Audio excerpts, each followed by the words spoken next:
Welcome to This Week in Missouri Politics. A very special featured guest this time has been in the news this week. Lieutenant Governor of the state of Missouri, Mike Kehoe. Welcome back to the show, sir. It's great to be back. You were in the news this week for a couple things. The one was the Hyperloop. It is a really creative thing. I think it's interesting. You'll see people talk about the Hyperloop very excited. Then you'll see some of the cynics, social media types that are always the beginners. Tell folks what the Hyperloop would be if it was actually completed as you rolled out the study for this week. Well, first of all, credit to the speaker, Elijah Haar, who put together the Blue Ribbon panel. And quite honestly, the people who worked on that panel for the last several months really rolled their sleeves up and dug into what Hyperloop was about, what the technology is about, and is Missouri a good fit?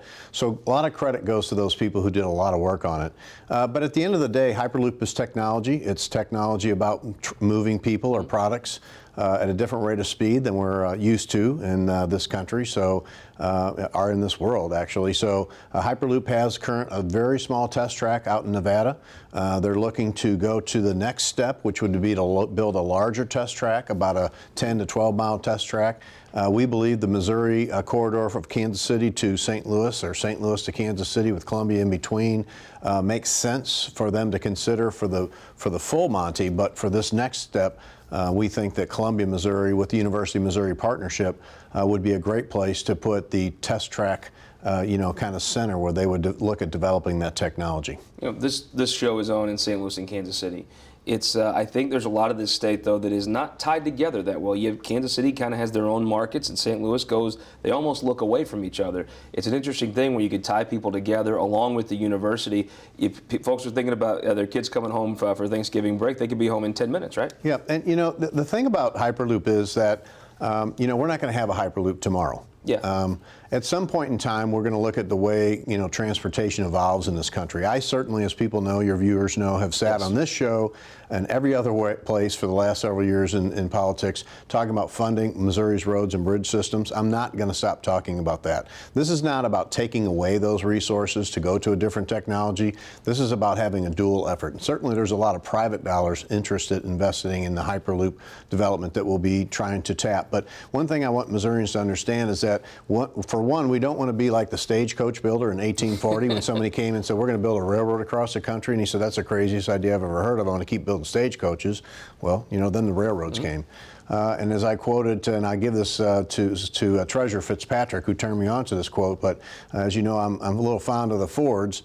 And Henry Ford once said if he would have asked people what they wanted, they would have said faster horses. So Caleb Browden pointed out the other day that when you run for office, you often say, I did this for my kids and my grandkids. He says it, I said it. People who are really in politics for the right reasons. This is technology that you can truly talk about that is for your kids and grandkids. It's not going to be, I'll be long gone before this ever hits the ground. I'm sure of that. But if you want to talk about doing something, instead of making decisions like we do in the Capitol about what we're going to do tomorrow or next week, this is something that really is revolutionary and could change the entire game for the state of Missouri. Let's talk other modes of infrastructure. What you'd be driving along with that Hyperloop speeds past you. I drive it all the time, either 36 or 70 or Highway 60, trying to get across the state. You hear folks that say, everybody, it's the most interesting public policy debate. Everybody says we have to do something for MoDOT, we have to do something for transportation, but then you'll have some folks that say, okay, what's real solution? Then you'll have the old Republican three-step of waste, fraud, and abuse. It's not a serious argument. You don't do more with less. In road building, you do less with less. Yeah. What can be done to actually do more with more? Well, what you saw us do this session. When Missourians said no in 14 and in 18 to either a sales tax hike or a gas tax hike, I really believe, and the governor and I believe, they weren't saying no to we want to fund transportation. They were saying no, we don't want higher taxes. And so the governor the day after, literally in November, got me and said, hey, we still got a road and bridge problem. We got to figure something out. Let's get in, outside of the box. So with the help of the legislative leaders in both the House and Senate and members that supported it, we were able to pass that bonding bill this year, which triggered some federal grants, which did helped us with the rebuilding of the Roachport Bridge. Congressman Graves up in Northwest Missouri was able to get even an additional federal grant. And when you tie all those things together, somewhere between $800 and $900 million of infrastructure was going to be able to go into our state just from actions we took from within our own revenue stream without a tax increase to Missourians. So we're going to continue to look outside of the box and try to figure out different ways to fund transportation. I maintain that's kind of a Band-Aid approach. It's not a long-term fix, but we'll eventually get there. What you just said was we're replacing a bridge that people drive on today. There's no new infrastructure. You're not going to go from Boonville to Odessa faster now. You're just going to be able to drive on the same bridge. There are people that might be listening to this on a podcast right now, and they're sitting in traffic. What do you say to those folks that you could actually make their lives dramatically better, open up new trade? How do you actually move the ball forward? Well, we either have to increase capacity or we have to come up with different modes of transportation, whether that's a Hyperloop, whether that's making I-70 3 lanes in each direction, et cetera. We have to do something to change that dynamics because more vehicles are on the road every day. American population and the world population is growing, and so we're going to have to figure out a way to accommodate moving those folks from point A to point B.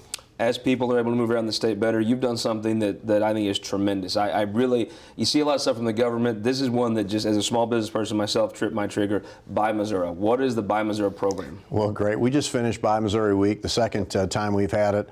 Legislation actually, as I was a senator, and there was a guy, Lieutenant Governor named Mike Parson, presiding.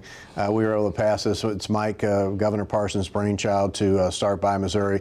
Very simply, Scott, it just identifies companies in Missouri, large and small, by the way. We have companies that have 1 employee, and we have companies that have 1,000 or more that manufacture products here in the state that Missourians can buy. So they can go to buymissouri.net.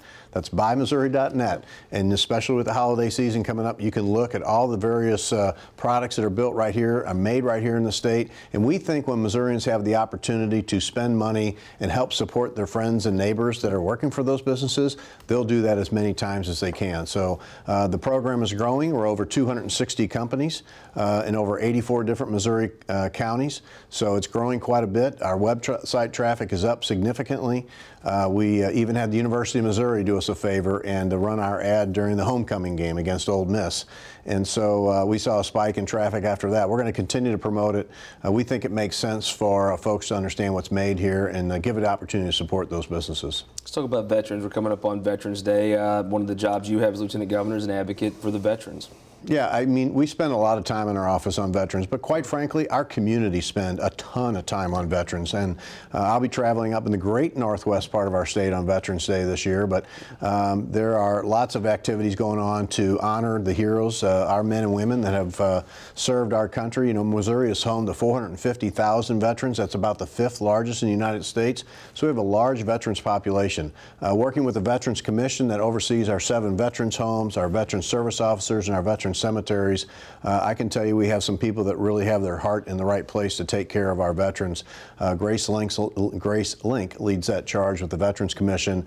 Adam Gresham from my office plays a large role. Veteran himself, right? A Marine, yes, a Marine intelligence officer. Some people tell me that's an oxymoron, but I'm not going to say that to my Marine friends out there. But Adam does a great job for us and helping with the liaison between the Veterans Commission.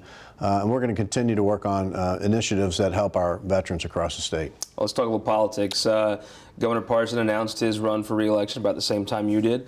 How are things going, and what does the campaign look like for Republicans in Missouri? I mean, the conventional wisdom would be if Donald Trump's at the top of that ticket. Looks pretty good. Yeah, I mean, you know, I will tell you the president's support in our state is still very strong. Yeah. You've seen polling. Most people have seen polling in the news lately would indicate that as well. Missourians are a person that is less about, I mean, there's certainly people in Missouri that are absolutely this party and absolutely that party. But there's a whole lot of Missourians in the middle that like common sense, and they just like seeing things get done. And when they look at the judge appointments that the president has put forward, when they look at the tax cuts, when they look at the regulation rollback, no matter what party they're in, they think that's a common sense. Those are some common sense solutions. And I think that's why he remains very popular in the state. There's a bit of a plain-spokenness about Donald Trump that although he is a New York real estate guy, that plain-spokenness could also be heard in Sedalia or Kabul or Dexter. Yeah, he plays well because he's what you see is what you get. He's the real deal, and I think that's the same reason Governor Parson has done such a great job. Is he can connect with people very well. It doesn't matter if you're out in the field digging a ditch or you're at the top of some high-rise office building. Mike Parson has the ability to communicate with people and connect very well.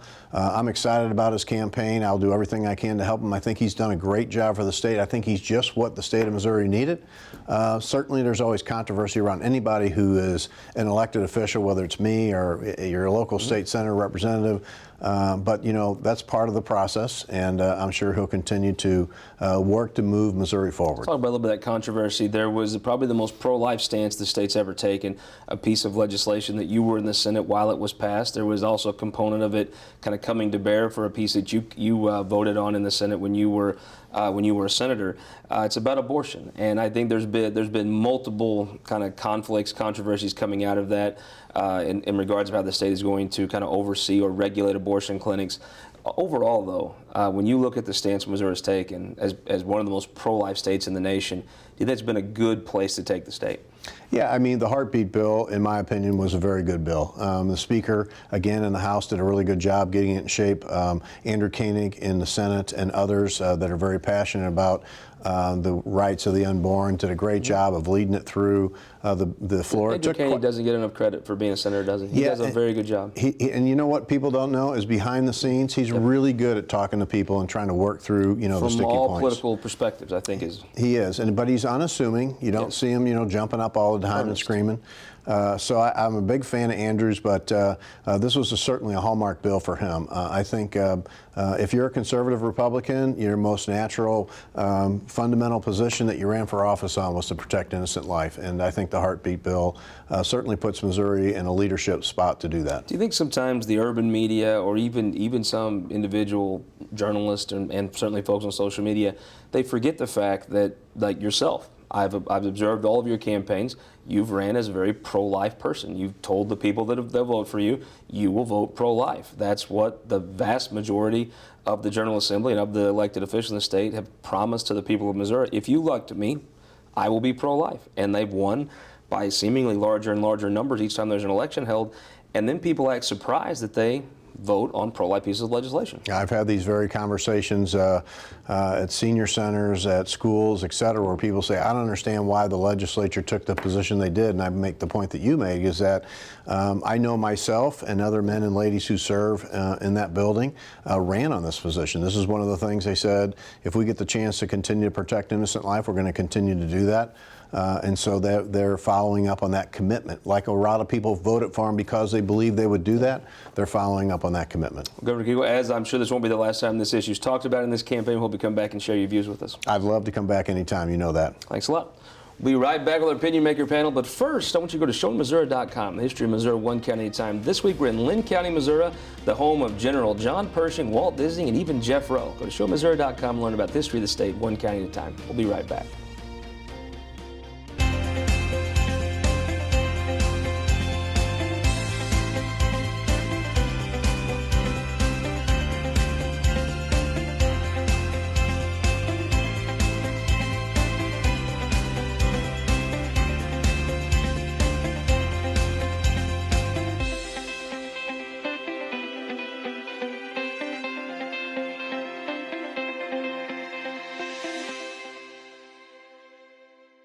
All across Missouri, our new car and truck dealers are building strong local economies. When you buy a car or truck in Missouri, you're helping to support over 20,000 Missouri families who rely on the auto industry for good-paying local jobs. You're also helping fund our communities, schools, first responders, and our roads because dealers generate millions of dollars in tax revenue.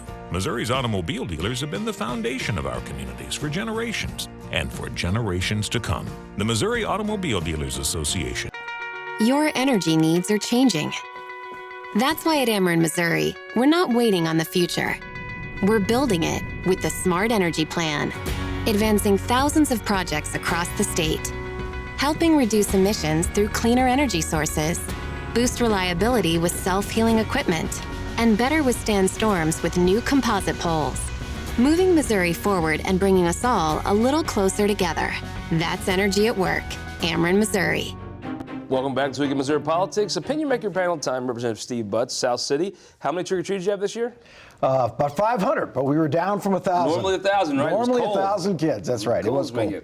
Anne Schweitzer, candidate for us alderwoman here in St. Louis City. That's right. Congratulations on the run. It's exciting. What made you decide to go from talking about politics to actually being on the ballot? Well, I found that working with candidates, you agree with a lot of what they say, but the only person you ever agree with 100% is yourself. So I figured might as well put myself on the ballot. I rectify that. Brett Dinkins, consultant Republican Party. Welcome back, sir. Thank you. And Senator Jim Lembke, senator, but never far from the state Senate. Welcome back to the show. Good to be back. I thought you forgot about me. Not at all.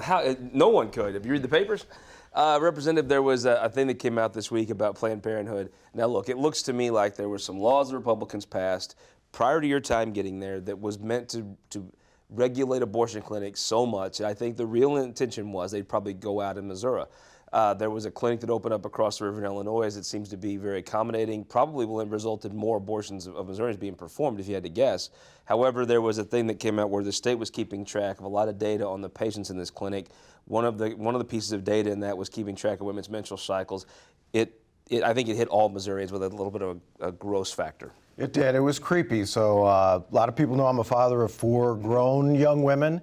And I can tell you when I talked about it with them, they saw it in the news, and it was creepy. And in a state where, we can't have the opioid prescription database, sure. It seems bizarre that the state would be collecting that kind of data. I just don't. Anne Schweitzer, when I saw that in the news, I thought of you. I thought maybe I could fish an opinion from you out about this subject. Yeah, I agree with Representative Butz. It does seem that Missouri is determined to be the creepiest state for women to live in. We continue to pass laws in the state house that make it harder for women to trust government and make it harder for us to access medical care that we need. There was a reason for it. It wasn't just to grab that knowledge. It was part of a much larger piece of information they had. There were some laws passed. It was 2 years ago now that to really tightly regulate these abortion clinics. I think if you were honest, it would say some folks would not have minded if those laws meant this abortion clinic shut down. However, there was a larger public health aspect, but it does not provide a good look for the administration. So here's the fact, though. It's legally mandated by the law to collect this information, that Dr. Williams and the department were doing what the law directed them to do. And matter of fact, Planned Parenthood has to actually collect all this same data. So this is more faux outrage by the left. I mean, this is the law of the land in Missouri, and you have to collect the information. So fake news. Do you think so? I saw this. I don't think anybody's going to say this is a good look. However, it's like with the law. Oftentimes with a political movement, it's the fringe of that movement that makes it kind of hard to gain mainstream support. You see people on the internet writing things on tampons and things. It's almost like, okay, well, this is bad, but maybe it's like with Trump. Maybe his biggest detractors are the one thing that bails him out in the end. Yeah, I think when you take something too far, it normally ends up pushing back on you. But at the end of the day, Dr. Williams, the department, and the administration is implementing and following the law, as Senator Lembke said. And it's a law that was passed to help actually protect women's health when it comes to certain procedures. And so making sure that they are abiding by those regulations and, botched abortions and things like that aren't occurring is the intent of that law, is my understanding. And so Dr. Williams is doing what he's been assigned to do. 2 weeks from now, will there be a clinic offering abortions in the state of Missouri? 2 weeks from now? Yes. I think it would be awfully aggressive to say that there wouldn't be. Do you think that clinic will be open offering abortions 2 weeks from now? Yeah, I do at this point. What do you think? I agree. I think we've seen across the country that laws like this get shut down. What do you think? I think it will still be open in the next 2 weeks. Still be open offering abortions? Yes. In the next 2 weeks, yes. I'll give you a prediction. I think in the next 2 to 4 weeks it won't be, and I think there's people that wrote that law that are not upset about that.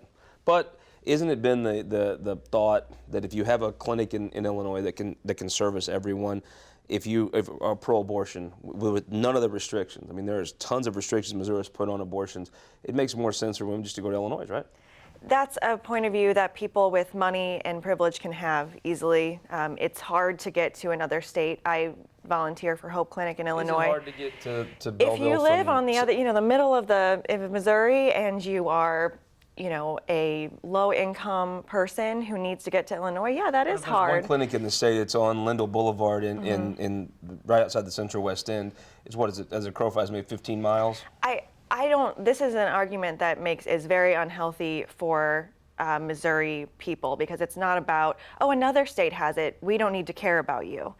We need to care about the citizens of Missouri, making sure they can access care in their own state. I'd love to see more clinics open in the state to serve women so they don't have to make the decision of going across the state or to another state. It happens far too often that people are making these long journeys, taking off work, losing income, and the man who got them pregnant is not doing any of that. And I think that's what our representatives oftentimes forget, is this is a problem that affects women so much more deeply than it affects men. And for a man to say you can just go to another state is very frustrating, to say the absolute least. Let's talk about Hyperloop. In the news, big to do this week. Senator Lembke, this is one of those things where I just think that, yes, is this a large goal? Of course it is. But to me, there's so many times in Missouri we think, well, we can't do this. Nashville will do this, or someone else will do this. I don't know what the cost of the state is, but to explore this opportunity, the one thing we do have is we're right in the center of the country. It's kind of an exciting concept. I think too often we as Missourians think, well, we could never do that. So I'm going to use one of my favorite words connected to things that the government gets involved in. This is a boondoggle waiting to happen. The stories that I've read about this is that the potential for this test track would cost $300 to $500 million. Now, I don't know if they can raise that through the private sector. God bless them if they can, and they can do it with private money, fine and dandy. But if they're going to come to the state looking for $300 to $500 million, where are we going to come up with that? I mean, we're looking on the ballot next year to expand Medicaid. That's going to cost $250 million. Now the NEA wants to put the foundation formula in our Constitution, which is going to cost us another couple $1 billion. Where do they think we're going to come up with this money? So on the hyperlink, if they can do this with private money and not expect to come to the state even for the test track, you know, they're going to come to the legislature, going to say, well, we have to do it or it's going to go to another state. Well, you know what? We have priorities like rebuilding 70 between St. Louis and Kansas City, which is going to cost us $5 to $7 billion. So I think that we have to get our priorities straight and invest in the things that are going to benefit all Missourians. When you say the word boondoggle, I think of Representative Dan Houcks. But what do you think? I mean, look, I totally agree. There's no way the state has $300 to $500 million to put in this. But exploring the idea, I kind of like it. I kind of think that too often as Missourians, we don't think we can accomplish things like this. Well, I completely agree with that.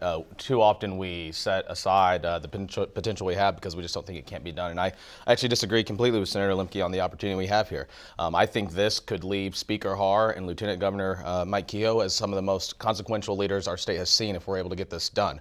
We're talking about more than 17,000 jobs potentially coming into our state. We're talking about an annual economic impact from the Hyperloop being about $3.5 billion. That means in 3 to 4 years, the economic impact will be getting a return on that investment it's going to take to build the entire thing once completed. And yes, there is some upfront cost that comes with these things, but when you're talking about the Transcontinental Railroad, when we're talking about flights across the country, when we're talking about cars and the highway system and the roadways, there's always been a government investment and a government place at the table, not even just financially, but a role they have in logistics and operation on these things that have made all this possible. And quite frankly, without it, we'd all be in horse and buggies. I mean, this would be a way that St. Louis could be Chiefs fans, right? Within 20 minutes. There might not be any Royals fans in Kauffman Stadium when the Cardinals play there. Well, I'm not going to agree with that part, but I'm going to disagree also with the senator on this because you have to, it's not an either or, it's a both and situation. Yes, we have to maintain our current roads and bridges, but the Hyperloop concept, super fast connecting of cities where the geography lays good, it's today's reality. They're working on this engineering right now. So this would be an excellent opportunity for the state of Missouri. It's a game changer to be able to connect cities that quickly. It will change the economy of this state. What do you think?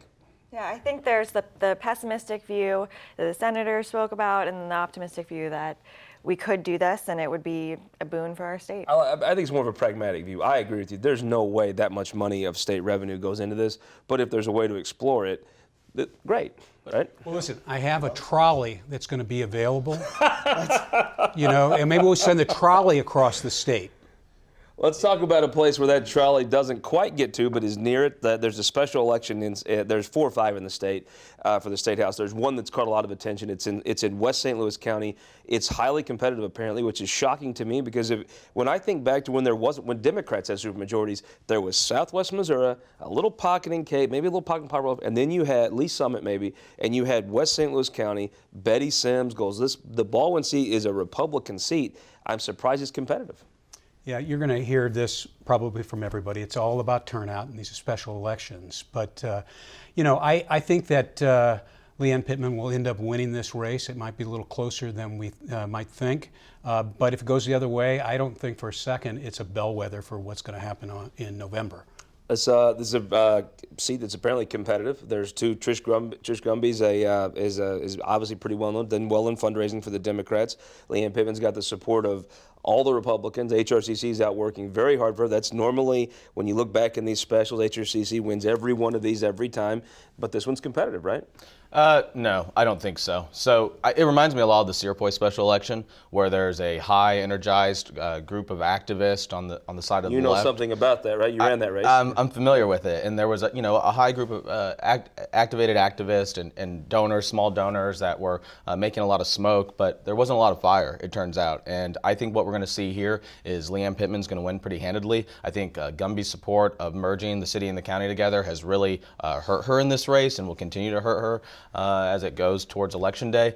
And I think that we'll see Pittman win this pretty handedly. You'd have to be very surprised to win a seat in West St. Louis County in Baldwin, right? Well, it would be good news. Trish Gumby is a good candidate and running a great race, and I like to see competitive races like that. It's going to give the people in West County a chance. What do you think? I mean, that's an interesting place. Who would have ever thought there'd be a competitive race there? Well, I think the Democrats are doing something right in which the party has gone from a arm to raise money for national races and has actually started focusing on races that we might be able to win in this state. And that's a huge change for the party, and it's very promising for the state. Prediction, how much, who wins and how much by? I'll say Trish is going to win by just a couple points. It's going to be very close. Who wins? I have to agree because that's the right point of view. Pittman by 5. I was going to say Pittman by 4. I would say Pittman by 9. I mean, HRCC always wins these. They're a well-oiled machine. They could, to have a hiccup there would be stunning. I would say 9, maybe 10 points. With a minute left, though, who won the week? Donald Trump. The flies are just coming into the web. He just spins his web, and the flies just kind of work their way in. The media does so much great work for Donald Trump. I mean, he owes them such a debt of gratitude. The hatred they have for him just helps him every day. Yes. Yeah, I'm going to say Lieutenant Governor Mike Kehoe. And as I said earlier, I think he will go down potentially, if this Hyperloop gets finished, as if the most consequential lieutenant governor we've seen. When he sits in that chair, it just looks like a statesman sitting there. He's turned that position into a real job and is working it very hard. Who won the week? County Executive Sam Page. Every political hurdle that's thrown at him, he manages to navigate incredibly well. He's doing very well. Who won the week? I'm going to say former state rep Mike Colonna. Just got appointed a position in the judiciary. I think could be an excellent judge. Good appointment by Governor Parson. I agree. I think that's a person that's going to have empathy, but knows the law. I think they'll be very well served. Absolutely. I'm going to say still Shippey. I mean, you've arrived when you're getting deposed by folks, and the Post tries to twist and bend your words around. I mean, that's, as you know, when the Post is misquoting you, you've arrived, right? Yeah, that's right. It's a steal. We hope you'll arrive back here with us next week on This Week in Missouri Politics.